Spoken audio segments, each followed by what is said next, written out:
স্পিকিংয়ে যাদের সমস্যা বা ইমপ্রুভ হচ্ছে না, স্কোর বাড়ছে না, তাদের জন্য স্পেশালি আজকের এই ভিডিওটি। এবং যারা একটা হায়ার ব্যান্ড প্রত্যাশা করেন স্পিকিংয়ে, তাদের জন্য এই ভিডিওটি সেরা থেকে সেরা হতে চলছে। আজকে আপনাদের সামনে নিয়ে এসেছি টপ 10 ইডিয়মস ফর স্পিকিং, যেটা আপনার স্কোরকে 6 থেকে 7 অথবা 7.5-এ নিয়ে যেতে সাহায্য করবে। তাহলে আজকে আমরা কি শিখব? 10টা মোস্ট ইম্পর্ট্যান্ট ইডিয়মস শিখব, যেগুলো ব্যান্ড 8-এর স্টুডেন্টরা ইউজ করে। ঠিক আছে, সবাই তো শেখায়, কিন্তু প্র্যাকটিক্যালি আপনি কোথায় কোথায় শিখছেন? আমি আপনাদেরকে সব সময় প্র্যাকটিক্যালি কোনো কিছু শেখানোর চেষ্টা করি, যাতে সেটা আপনাদের মাথায় সেট হয়ে যায়। তাহলে দেখবো আজকে most important idioms used in IELTS speaking test by band 8 students. পুরো ভিডিওটি না টেনে দেখবেন please. Okay, let's get started. তাহলে দেখুন, প্রথম ইডিয়মটা হচ্ছে আ পিস অফ কেক। এটা আপনারা সবাই জানেন, কিন্তু ব্যবহার কিভাবে করতে হয় সেটা অনেকেই জানেন না। আ piece of cake, it means something is very easy. কোনো কিছু খুবই সহজ, কোনো কিছু খুবই সহজ। এবং এটাকে আমরা কিভাবে ইউজ করতে পারি সেটা দেখব। দেখুন, এক্সাম্পল দিয়েছি, মেকিং সামথিং স্পেশাল মানে কোনো কিছু তৈরি করা, কোনো কিছু তৈরি করা। স্পেশাল মানে বুঝেন, বিশেষ কোনো কিছু তৈরি করা।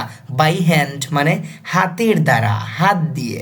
Making something special by hand is a piece of cake, is a piece of cake to my grandmother. যেমন হাত দিয়ে কোনো কিছু তৈরি করা is a piece of cake মানে খুবই সহজ। কার কাছে? আমার দাদুর কাছে বা নানুর কাছে। তাহলে আজকে আমরা শিখলাম কোনো কিছু খুবই সহজ, সেটাকে আমরা বলবো আ পিস অফ কেক। এবং আপনাকে অবশ্যই মনে রাখতে হবে, এটা আপনি ইউজ করতে হবে। পিস অফ কেকের আগে আপনাকে এ ইউজ করতে হবে। যদি আপনি এ ইউজ না করেন, সেটা মারাত্মক ভুল হবে। ঠিক আছে, তাহলে আপনি বলতে পারেন যে making something special by hand is a piece of cake to my grandmother. Speaking part 1-এ যেমন ধরুন আপনাকে প্রশ্ন করা হলো, কুকিং মানে রান্না করা কি আপনার কাছে difficult? Is cooking difficult to you? আপনি বলতে পারেন যে cooking is a piece of cake to me. Cooking is a piece of cake to me, যে রান্না করা আমার কাছে খুবই সহজ ব্যাপার। ঠিক আছে, ওকে। তারপর এটা দেখব, তারপর এটা হচ্ছে once in a blue moon. কি? Once in a blue moon, it means something that happens very rarely, মানে বছরে একবার দুইবার, না বললেই চলে এরকম। তাহলে দেখুন, এক্সাম্পল সহ আমরা শিখব যে আমি সিনেমা থিয়েটারে যাই ছবি দেখার জন্য, once in a blue moon মানে যাই না বললেই চলে, বা বছরে একবার, বছরে একবার বা দুইবার মানে যাই না বললেই চলে। তাহলে দেখুন, I go to the cinema theatre for watching movies once in a blue moon. I go to the cinema theatre, আমি সিনেমা থিয়েটারে যাই। ফর ওয়াচিং মুভিজ, মুভি দেখার জন্য। Once in a blue moon মানে বছরে একবার, বা যাই না বললেই চলে, এরকম হয়। ঠিক আছে, শুধুমাত্র আপনাদের বোঝার সুবিধার্থে আমি একটা স্ট্রাকচার তৈরি করে রেখেছি। সেটা হচ্ছে, দেখুন, একজন মানুষ অনেক বেশি ব্যস্ত, কিংবা আপনি অনেক বেশি ব্যস্ত, সেটাকে আমরা বলতে পারি goat a lot. Goat a lot on dash plate মানে আমার হলে দিবেন মাই, তোমার হলে দিবেন ইয়োর, কোনো একজন পুরুষ মানুষের দিবেন হিজ, কোনো একজন মহিলা মানুষের তখন ব্যবহার করবেন হার, এবং এর আগে আপনাকে বসাতে হবে হ্যাভ অথবা হ্যাজ। যেমন ধরুন, আপনি অনেক বেশি ব্যস্ত, আপনি নিজেকে বলবেন যে আমি অনেক বেশি ব্যস্ত, সেক্ষেত্রে আপনি বলতে পারেন I have got a lot, I have got a lot on my plate, on my plate. সেটা কি বোঝাবে? আমি অনেক ব্যস্ত, আপনি অনেক বেশি ব্যস্ত, তাহলে বলবো you have got a lot on your plate, you have got a lot on your plate. এখন আমরা এক্সাম্পলটা দেখব। এক্সাম্পল হচ্ছে I have got a lot on my plate মানে আমি অনেক ব্যস্ত, আমি অনেক ব্যস্ত। দ্যাট ইজ ওয়াই, যার কারণে। That is why am unable. Um unable মানে কি? আমি সক্ষম না, আমি সক্ষম না। আম নট এইবল, সেটাকে আপনি আরও স্ট্যান্ডার্ড ওয়েতে বলতে পারেন I'm unable, um unable. I am unable to visit anywhere, আমি কোথাও যেতে সক্ষম না উইথ মাই ফ্রেন্ডস, আমার বন্ধুদের সাথে। আমি অনেক বেশি ব্যস্ত যার কারণে আমি আমার বন্ধুদের সাথে কোথাও যেতে সক্ষম না, ঠিক আছে। তারপর হচ্ছে ফুল অফ বিনস, যার মানে বোঝায় একজন মানুষ খুবই এনার্জেটিক এবং অ্যাক্টিভ, খুবই সক্রিয় এবং শক্তিশালী এরকম বোঝায়, এনার্জেটিক পারসন, ঠিক আছে। কিন্তু মনে রাখবেন ফুল অফ বিনসের আগে অক্সিলারি ভার্ব ব্যবহার করতে হবে। এক্সাম্পলটা আমরা দেখি, যদি বলি যে আমার বাবা খুবই এনার্জেটিক বা খুবই অ্যাক্টিভ, তাহলে আমরা বলতে পারি my father is full of beans. দেখুন মাই ফাদার, তারপর কি দিছি আমরা, অক্সিলারি ভার্ব, বি ভার্বটা ব্যবহার করছি is. My father is full of beans মানে আমার বাবা খুবই অ্যাক্টিভ, আমার বাবা খুবই energetic. He can work all day, তিনি সারাদিন কি করতে পারেন, কাজ করতে পারেন। তাহলে দেখুন আপনি কাউকে এনার্জেটিক পারসন বলবেন বা অ্যাক্টিভ পারসন বলবেন, আপনি বলতে পারেন ইজ আর দিয়ে ফুল অফ বিনস, কি বলতে পারেন, ফুল অফ বিনস। যেমন আমরা যদি বলতে চাই যে সাকিব আল হাসান খুবই এনার্জেটিক, তাহলে বলতে পারি যে Shakib Al Hasan is full of beans.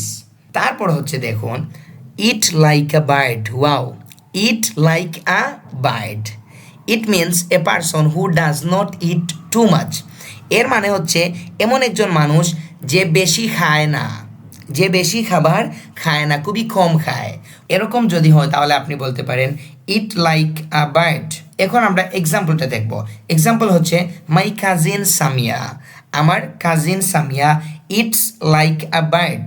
এখানে দেখুন ইট হচ্ছে মেইন ভার্ব এবং সাবজেক্ট থার্ড পারসন সিঙ্গুলার হওয়ার কারণে ইটের সাথে এস লেগেছে। My cousin Samia it's like a bird since her childhood, আমার কাজিন সামিয়া খুবই কম খায় তার ছোটোবেলা থেকে, তার ছোটোবেলা থেকে। তাহলে আপনি যদি আপনার নিজের কথা বলতে চান তাহলে বলবেন usually I eat like a bird since my childhood, আমি আমার ছোটোবেলা থেকে খুবই কম খাবার খাই। তারপরেরটা দেখব, এটা কিন্তু আপনারা অনেকেই জানেন, ইউ ক্যানট জাজ a book by its cover. তাহলে দেখুন এর মানে হচ্ছে ডোন্ট জাজ পিপল অর থিংস, মানুষকে বা কোনো জিনিসকে বিবেচনা করবেন না, বিচার করবেন না, বাই নোটিসিং দেয়ার অ্যাপিয়ারেন্স, তাদের বাহ্যিক চাকচিক্য অথবা দিক দেখে তাদেরকে বিবেচনা করবেন না, সেটাকে বলা হয় ইউ ক্যানট জাজ a book by its cover. তাহলে আমরা এক্সাম্পলটা দেখব। এক্সাম্পল হচ্ছে it is too much difficult, এটা খুবই কঠিন, টু সে সামথিং, কোনো কিছু বলা, অ্যাবাউট কমন ড্রেসড পিপল। তাহলে দেখুন আমরা বললাম যে কমন ড্রেসড পিপল, সাধারণ পোশাক পরিধান করা মানুষ, and I still believe that, এবং আমি বিশ্বাস করি যে ইউ ক্যানট জাজ a book by its cover, তুমি কি করতে পারবে না, বাহ্যিক দিক থেকে কাউকে বিচার করতে পারবে না। তাহলে তুমি বাহ্যিক দিক দেখে কাউকে বিচার করতে পারবে না, সেটাকে বোঝায় ইউ ক্যানট জাজ a book by its cover.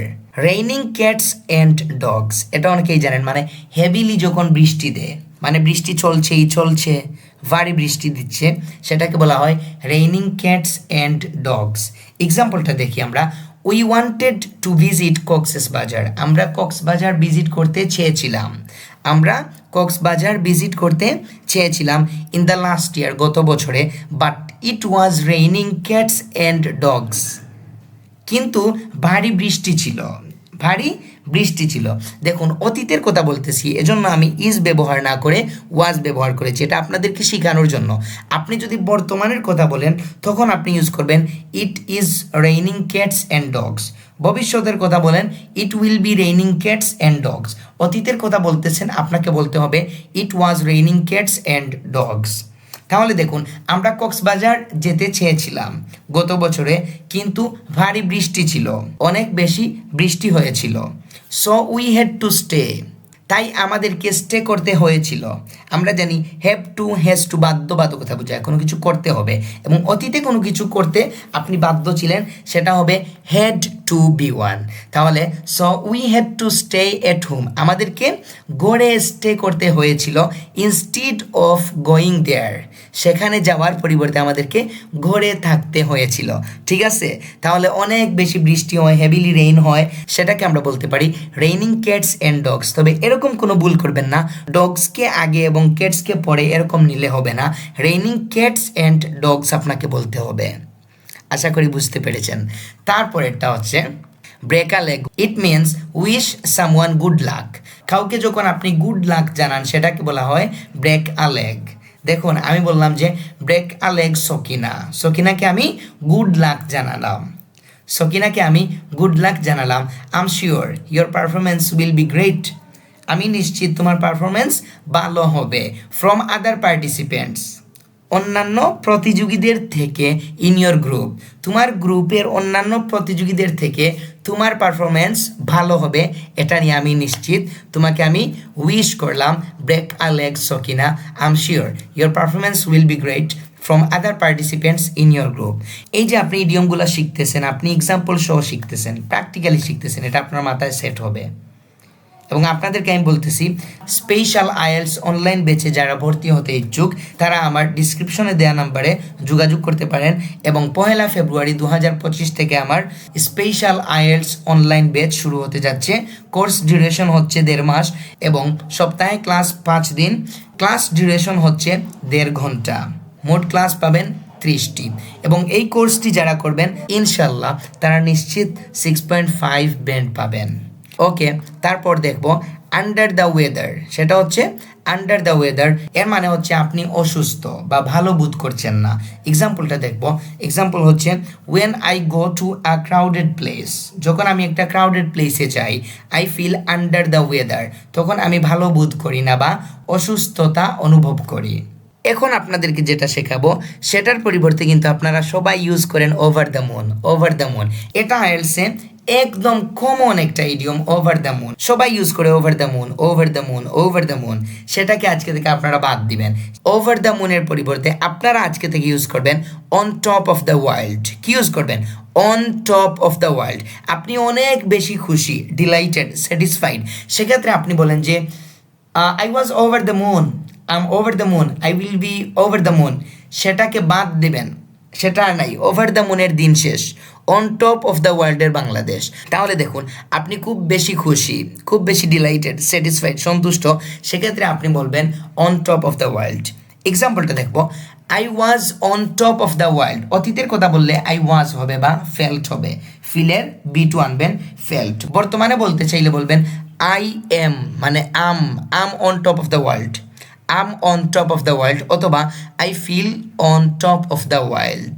আমি বলছি অতীতের কথা, তাহলে I was on top of the world when I noticed, যখন আমি লক্ষ্য করেছিলাম, আই গট ব্যান্ড 8, ওয়াও, কারা ব্যান্ড 8 পেতে চান?